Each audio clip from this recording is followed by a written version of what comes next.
প্রিয় বন্ধুরা, আসসালামু আলাইকুম। আজকে আমরা জানব একসময় পৃথিবীতে বসবাসকারী প্রাণী ডোডো পাখির কথা, যারা এই পৃথিবীতে সুন্দর ও ভারসাম্যভাবে বাস করত। এখন তারা ইতিহাস, এখন শুধু রূপকথার গল্প হয়ে আছে। চলুন শুরু করি বিস্তারিত ঘটনা।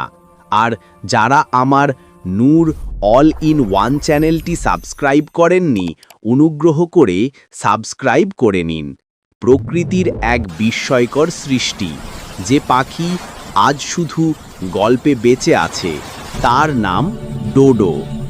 ডোডো পাখির জন্ম হয়েছিল ভারত মহাসাগরের একটি ছোট্ট দ্বীপ মরিশাসে। এই দ্বীপে ডোডোর কোনো শত্রু ছিল না।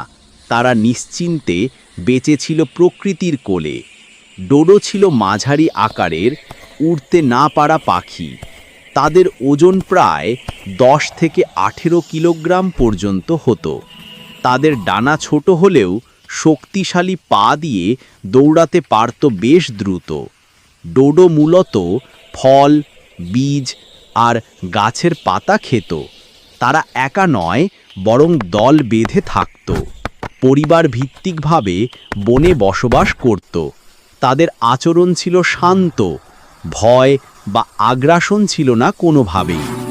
ডোডো পছন্দ করত উষ্ণ ও আর্দ্র বনাঞ্চল, যেখানে ফল প্রচুর পাওয়া যেত। ডোডোর জীবন ছিল নির্ভেজাল ও নিরাপদ, যতক্ষণ না মানুষ তাদের পৃথিবীতে পৌঁছায়। 1598 সালে ইউরোপীয় নাবিকরা প্রথম মরিশাসে আসে এবং দেখে ডোডো পাখিকে। তারা অবাক হয়ে দেখে, এমন বড় পাখি অথচ উড়তে পারে না।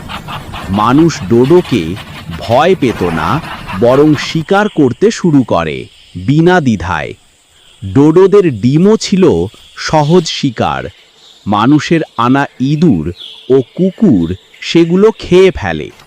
এক সময় পুরো দ্বীপে আর কোনো নিরাপদ স্থান অবশিষ্ট রইল না তাদের জন্য। 1681 সালে শেষ ডোডো পাখিটিও পৃথিবী থেকে বিলুপ্ত হয়। এই বিলুপ্তি ছিল মানুষের অজ্ঞানতা ও লোভের নির্মম পরিণতি। ডোডোর গল্প আজ আমাদের শেখায়, প্রকৃতির ভারসাম্য রক্ষা না করলে ভবিষ্যৎ হারিয়ে যাবে। আজ ডোডো পাখি নেই, কিন্তু সে আমাদের বিবেকের প্রতীক হয়ে রয়ে গেছে। আমরা যদি প্রকৃতিকে ভালোবাসি,